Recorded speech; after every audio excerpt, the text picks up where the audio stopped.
Beste urte batez, Bermeoko eta Gernika-Lumoko udaletako gazteria zerbitzuek, Urremendi Landa Garapen Elkarteak eta Bizkaiko Foru Aldundiak lankidetza hitzarmena sinatu dute Gaztedi Busturialdea proiektua garatzeko eta gauzatzeko.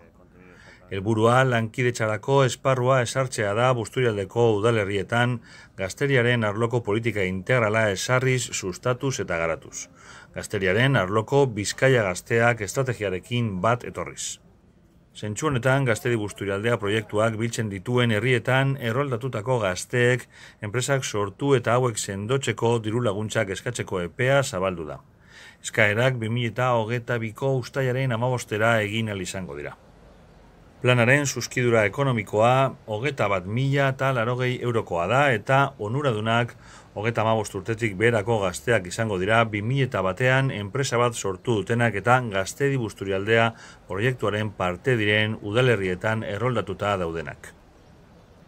Laguntzaren zenbatekoa 2.500 eurokoa da, beti ere orain arte egindako inbertsioa 600 eurotik gorakoa izan bada.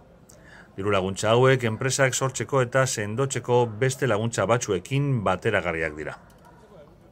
Eskabideak Giz Bermeo, Bermeoko gazteentzako informazio zerbitzura, Busturialdeko herri txikien gazteria zerbitzura edo Gernika-Lumoko gazteentzako informazio bulegora bideratuko dira.